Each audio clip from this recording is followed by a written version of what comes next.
रामकृष्ण हरि, रामकृष्ण हरि। कार्यक्रम में हमारे साथ उपस्थित महाराष्ट्र के गवर्नर श्रीमान भगत सिंह कोश्यारी जी, महाराष्ट्र के मुख्यमंत्री श्रीमान उद्धव ठाकरे जी, मंत्रिपरिषद के मेरे साथी श्री नितिन गडकरी जी, मेरे अन्य सहयोगी नारायण राणे जी, राव साहब दानवे जी, रामदास आठवले जी, कपिल पाटिल जी, डॉक्टर भागवत कराड़ जी, doctor Bharti Pawar ji, general VK Singh ji, Maharashtra के उप मुख्यमंत्री श्री अजित पवार जी, महाराष्ट्र विधानसभा में नेता प्रतिपक्ष और मेरे मित्र श्री देवेंद्र फडणवीस जी, लेजिस्लेटिव काउंसिल के चेयरमैन रामराजे नाईक जी, महाराष्ट्र सरकार के सभी सम्मानित मंत्रीगण, संसद में मेरे सहयोगी सांसदगण, महाराष्ट्र के विधायकगण, सभी अन्य जनप्रतिनिधि, यहां हमें आशीर्वाद देने के लिए उपस्थित हमारे सभी पूज्य संतगण और श्रद्धालु साथियों, 2 दिन पहले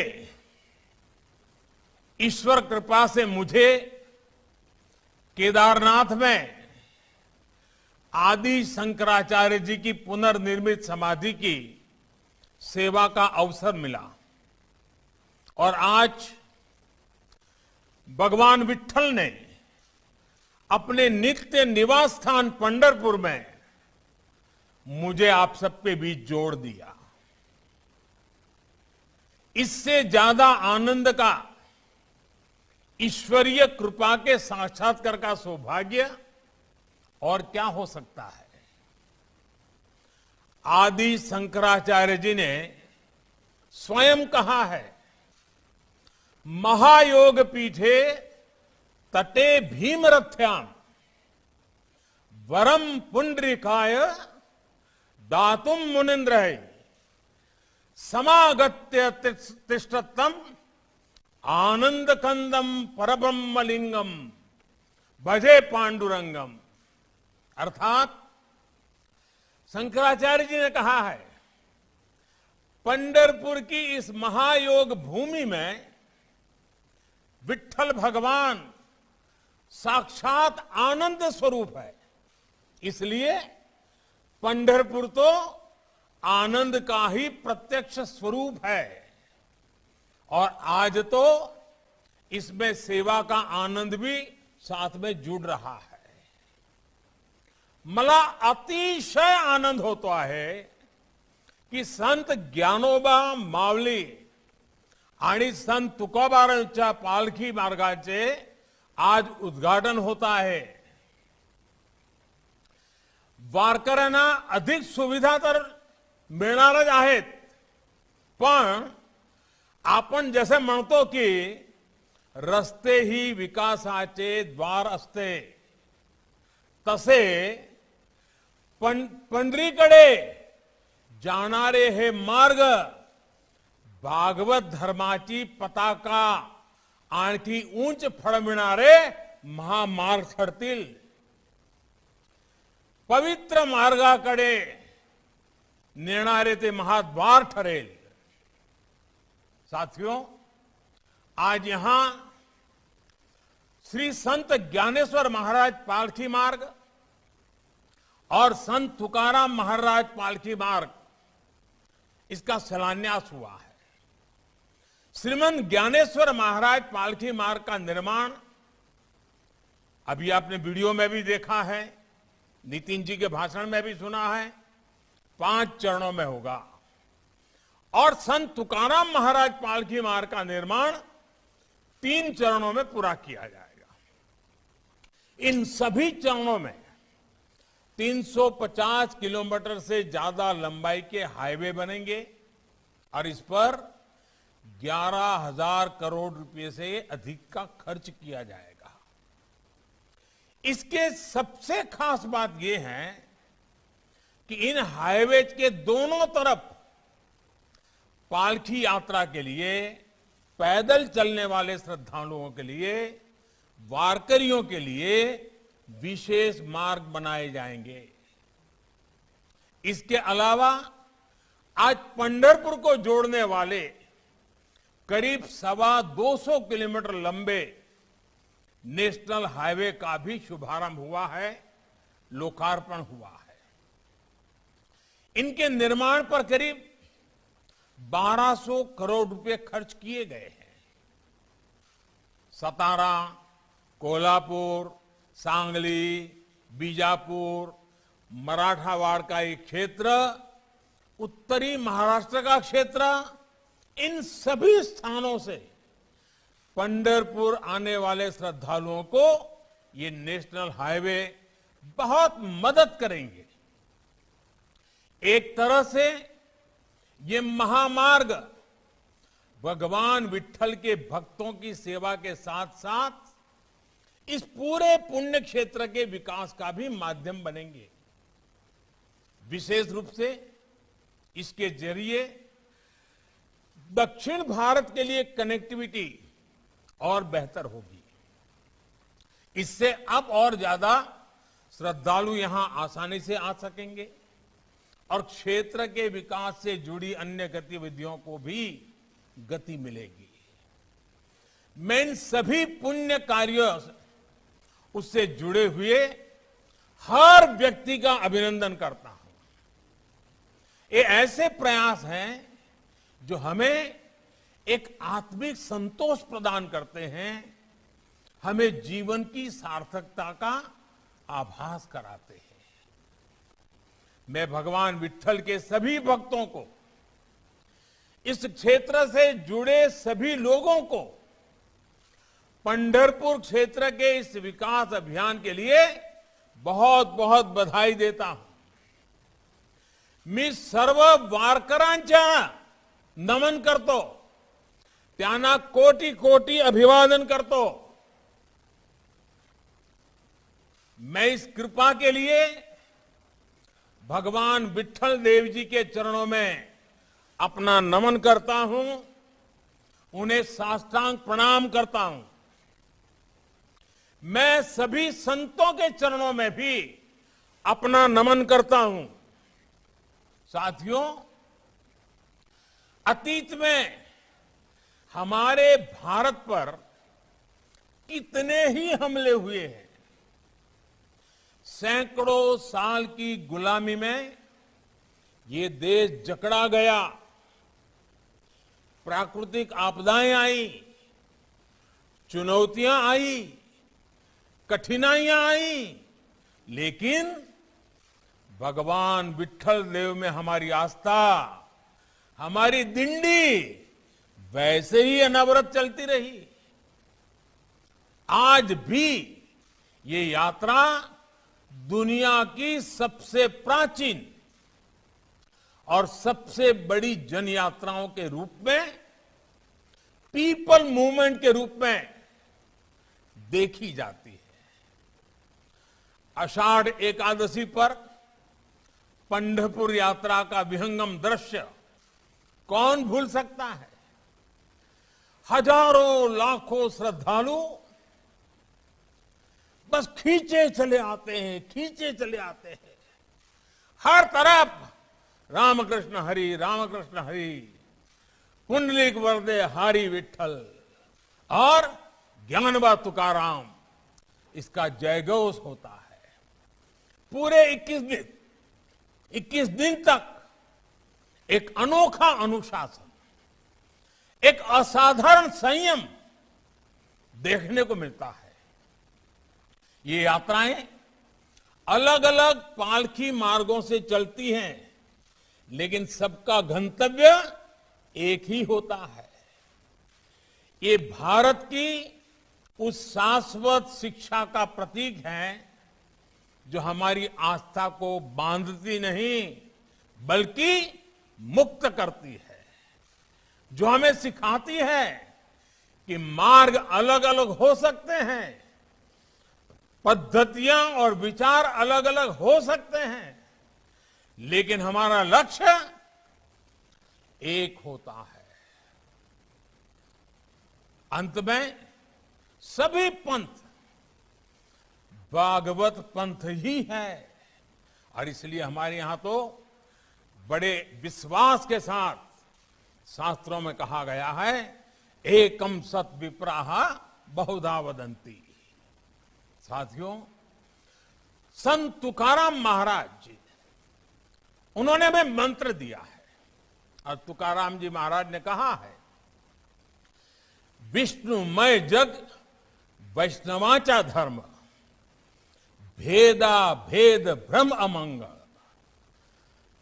ऐकाजी तुम्ही भक्त भागवत, करालते हित सत्य करा, कोणाही जीवाचा न घडो मत्सर, वर्म सरमेश्वर पूजनाचे।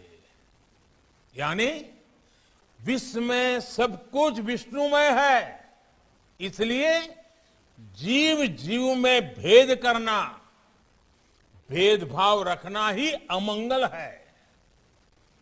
आपस में ईर्ष्या न हो, द्वेष न हो, हम सभी को समान माने, यही सच्चा धर्म है।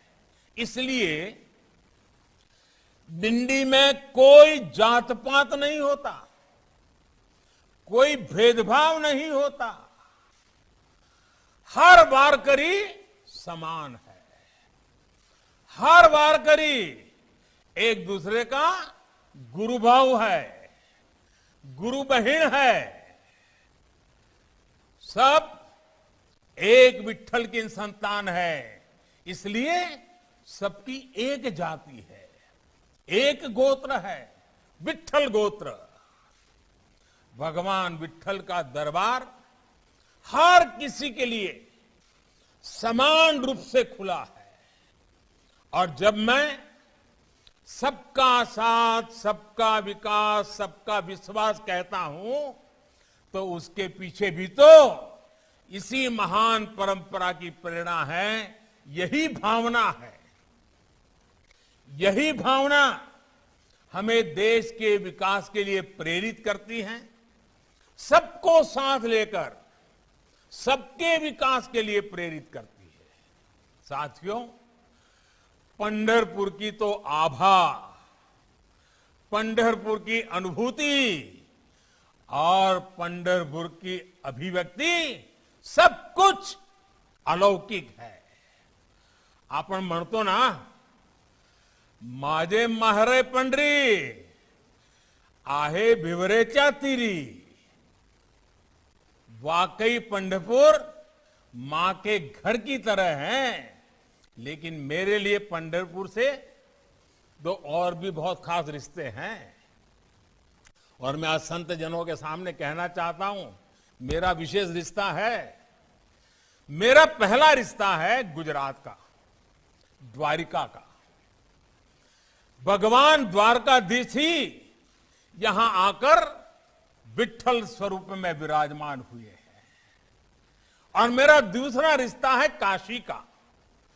मैं काशी से हूं, और ये पंढरपुर हमारी दक्षिण काशी है। इसलिए पंढरपुर की सेवा मेरे लिए साक्षात श्री नारायण हरि की सेवा ही है।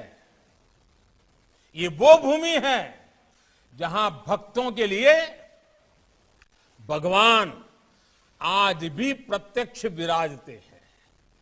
ये वो भूमि है जिनके बारे में संत नामदेव जी महाराज ने कहा है कि पंढरपुर तब से हैं जब संसार की भी सृष्टि नहीं हुई थी।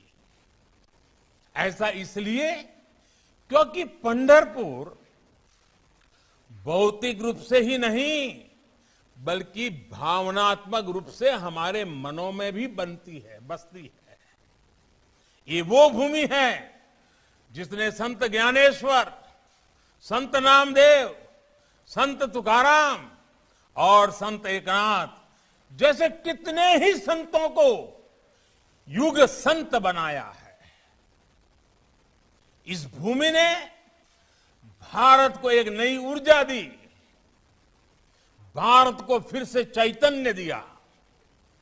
और भारत भूमि की विशेषता है कि समय समय पर अलग अलग क्षेत्रों में ऐसी महान विभूतियां अवतरित होती रही, देश को दिशा दिखाती रही। आप देखिए, दक्षिण में माधवाचार्य, निम्बार्काचार्य, वल्लभाचार्य, रामानुजाचार्य, पश्चिम में नरसिंह मेहता, मीराबाई, धीरो भगत, भोजा भगत, प्रीतम। तो उत्तर में रामानंद, कबीरदास, गोस्वामी तुलसीदास, सूरदास, गुरु नानक देव, संत रैदास। पूर्व में चैतन्य महाप्रभु और शंकर देव जैसे अनेक संतों के विचारों ने देश को समृद्ध किया। अलग अलग स्थान, अलग अलग कालखंड, लेकिन एक ही उद्देश्य, सबने भारतीय जनमानस में एक नई चेतना फूकी, पूरे भारत को भक्ति की शक्ति का आभास कराया। इसी भाव और इसी भाव में हम ये भी देखते हैं कि मथुरा के कृष्ण गुजरात में द्वारकाधीश बनते हैं, उडुपी में बालकृष्ण बनते हैं और पंढरपुर में आकर विट्ठल रूप में विराजित हो जाते हैं। यही भगवान विट्ठल दक्षिण भारत में कनकदास और पुरंदरदास जैसे संत कवियों के जरिए जन जन से जुड़ जाते हैं और कभी लीलाशुक के काव्य के में से केरल में भी प्रकट हो जाते हैं। यही तो भक्ति ही है जो जिसकी शक्ति जोड़ने वाली शक्ति है, और यही तो एक भारत श्रेष्ठ भारत के भव्य दर्शन है। साथियों, वारकरी आंदोलन की और एक विशेषता रही, और वह यह है, पुरुषों से कदम मिलाकर वारी में चलने वाली हमारी बहनें देश की मातृशक्ति, देश की स्त्री शक्ति। पंडरी की वारी अवसरों की समानता का प्रतीक है। वारकरी आंदोलन का ध्येय वाक्य है, भेदा भेद अमंगल, भेदा भेद अमंगल। ये सामाजिक समरसता का उद्घोष है, और इस समरसता में स्त्री और पुरुष समानता भी अंतर्निहित है। बहुत सारे वारकरी स्त्री और पुरुष भी एक दूसरे को माउली माउली नाम से पुकारते हैं।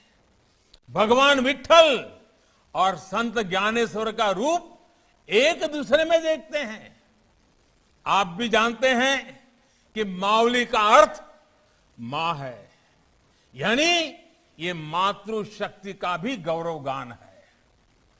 साथियों, महाराष्ट्र की भूमि में महात्मा फुले, वीर सावरकर जैसे अनेक पुरोधा अपने कार्य को सफलता के जिस मुकाम तक पहुंचा पाए, उस यात्रा में वारकरी आंदोलन ने जो जमीन बनाई थी, उसका बहुत बड़ा योगदान रहा है। वारकरी आंदोलन में कौन नहीं थे? संत सावता महाराज, संत चोखा जी, संत नामदेव महाराज, संत गोरोवा, सेनजी महाराज, संत नरहरि महाराज, संत कान्होपात्रा, समाज का हर समुदाय वारकरी आंदोलन का हिस्सा था। साथियों, पंढरपुर ने मानवता को न केवल भक्ति और राष्ट्रभक्ति का मार्ग दिखाया है, बल्कि भक्ति की शक्ति से मानवता का परिचय भी कराया है। यहां अक्सर लोग भगवान से कुछ मांगने नहीं आते। यहां विट्ठल भगवान का दर्शन, उनकी निष्काम भक्ति ही जीवन का ध्येय है। काय विठू माऊलीच्या दर्शनाने डोळ्याचे पारण्या फिरते की नहीं? तभी तो भगवान यहां खुद भक्तों के आदेश पर युगों से कमर पर हार रख करके खड़े हैं।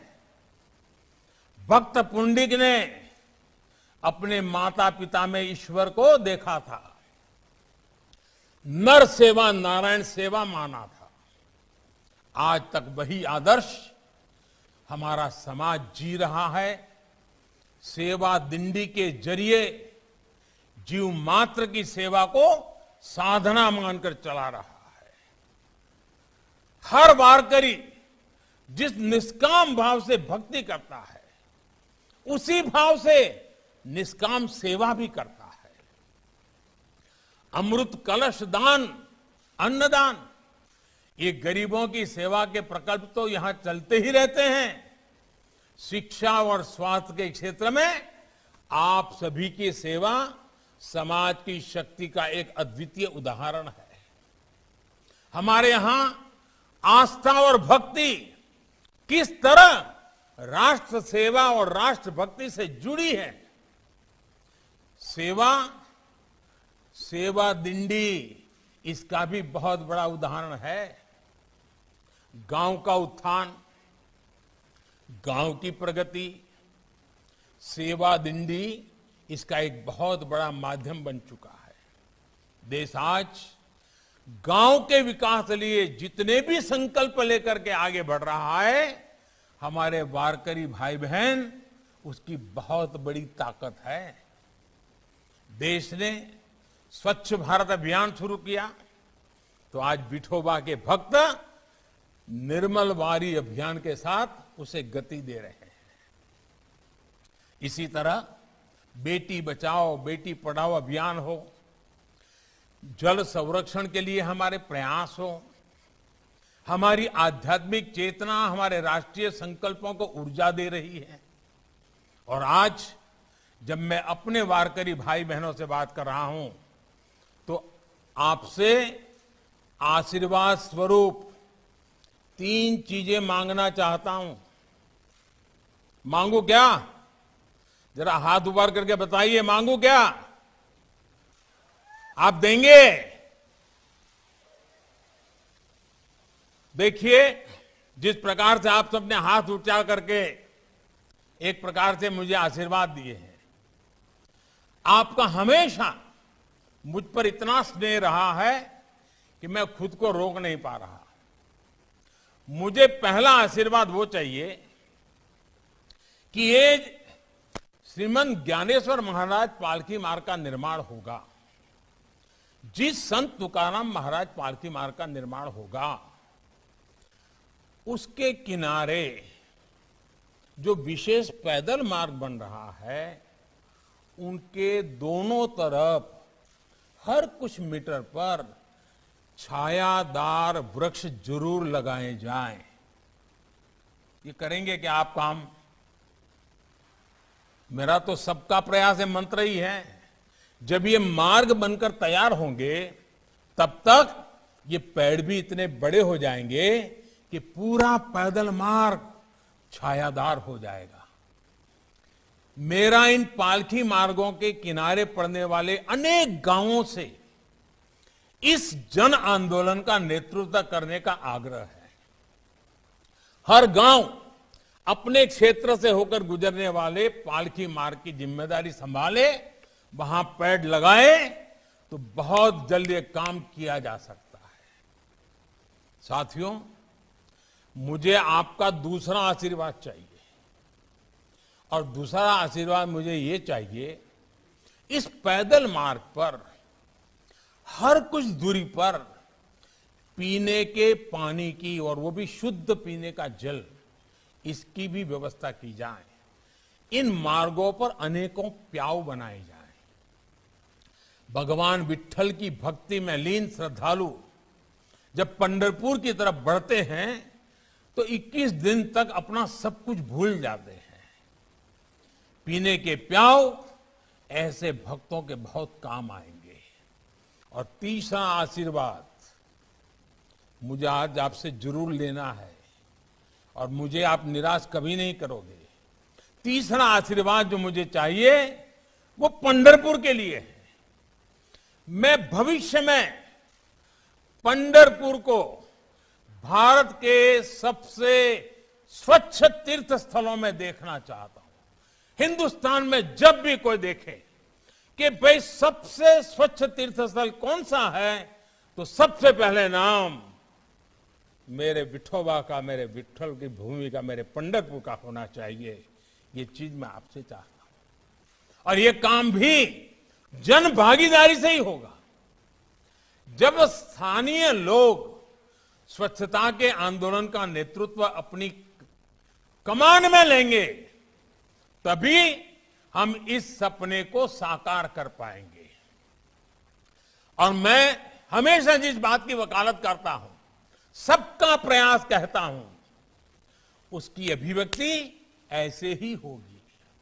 साथियों, हम जब पंढरपुर जैसे अपने तीर्थों का विकास करते हैं तो उससे केवल सांस्कृतिक प्रगति ही नहीं होती, पूरे क्षेत्र के विकास को बल मिलता है। जो सड़कें यहां चौड़ी हो रही हैं, जो नए हाईवे स्वीकृत हो रहे हैं, उसमें यहां धार्मिक पर्यटन बढ़ेगा, नए रोजगार आएंगे और सेवा अभियानों को भी गति मिलेगी। हम सभी के श्रद्धेय अटल बिहारी वाजपेयी मानते भी थे कि जहां हाईवे पहुंच जाते हैं, सड़कें पहुंच जाती हैं, वहां विकास की नई धारा बहने लगती है। इसी सोच के साथ उन्होंने स्वर्णिम चतुर्भुज की शुरुआत कराई। देश के गांवों को सड़कों से जोड़ने का अभियान भी शुरू किया। आज उन्हीं आदर्शों पर देश में आधुनिक इंफ्रास्ट्रक्चर पर तेज गति से काम हो रहा है। देश में हेल्थ इंफ्रास्ट्रक्चर को बढ़ावा देने के लिए वेलनेस सेंटर खोले जा रहे हैं, नए मेडिकल कॉलेज खोले जा रहे हैं, डिजिटल व्यवस्थाओं को बढ़ाया जा रहा है। देश में आज नए हाईवेज, वाटरवेज, नई रेल लाइनें, मेट्रो लाइनें, आधुनिक रेलवे स्टेशन, नए एयरपोर्ट, नए एयर रूट्स का एक बड़ा विस्तृत नेटवर्क बन रहा है। देश के हर गांव तक ऑप्टिकल फाइबर नेटवर्क पहुंचाने के लिए भी तेजी से काम हो रहा है। इन सारी योजनाओं में और तेजी लाने के लिए, समन्वय लाने के लिए पीएम गति शक्ति नेशनल मास्टर प्लान की भी शुरुआत की गई है। आज देश 100% कवरेज के विजन के साथ आगे बढ़ रहा है। हर गरीब को पक्का मकान, हर घर में शौचालय, हर परिवार को बिजली कनेक्शन, हर घर को नल से जल और हमारी माताओं बहनों को गैस कनेक्शन। ये सपने आज सच हो रहे हैं। समाज के गरीब, वंचित, दलित, पिछड़े, मध्यम वर्ग को इनका सबसे ज्यादा लाभ मिल रहा है। साथियों, हमारे अधिकांश वारकरी गुरु भाव तो किसान परिवारों से आते हैं। गांव गरीब के लिए देश के प्रयासों से आज सामान्य मानवी के जीवन में कैसे बदलाव आ रहे हैं, आप सब इसे देख रहे हैं। हमारे गांव गरीब से जमीन से जुड़ा अन्नदाता ऐसा ही होता है। वो ग्रामीण अर्थव्यवस्था का भी सारथी होता है और समाज की संस्कृति, राष्ट्र की एकता को भी नेतृत्व देता है। भारत की संस्कृति को, भारत के आदर्शों को सदियों से यहां का धरती पुत्र ही जीवित बनाए हुए है। एक सच्चा अन्नदाता समाज को जोड़ता है, समाज को जीता है और समाज के लिए जीता है। आपसे ही समाज की प्रगति है और आपकी ही प्रगति में समाज की प्रगति है। इसलिए अमृत काल में देश के संकल्पों में हमारे अन्नदाता हमारी उन्नति का बड़ा आधार है। इसी भाव को लेकर देश आगे बढ़ रहा है। साथियों, संत ज्ञानेश्वर जी महाराज ने एक बहुत बढ़िया बात हम सबको कही है। संत ज्ञानेश्वर जी महाराज ने कहा है, दुरितांचे तिमिर जावो, दुरितांचे तिमिर जावो, विश्व सधर्म सूर्य पाहो, जो जे वांछिल तोते लाहो प्राणी जात। अर्थात विश्व में बुराइयों का अंधकार नष्ट हो, धर्म का, कर्तव्य का सूर्य पूरे विश्व में उदय हो और हर जीव की इच्छाएं पूरी हो। हमें पूरा विश्वास है कि हम सबकी भक्ति, हम सबके प्रयास संत ज्ञानेश्वर जी महाराज के इन भावों को जरूर सिद्ध करेंगे। इसी विश्वास के साथ मैं फिर एक बार सभी संतों को नमन करते हुए, विठोबा के चरणों में नमन करते हुए आप सभी का बहुत बहुत धन्यवाद करता हूं। जय जय रामकृष्ण हरि, जय जय रामकृष्ण हरि।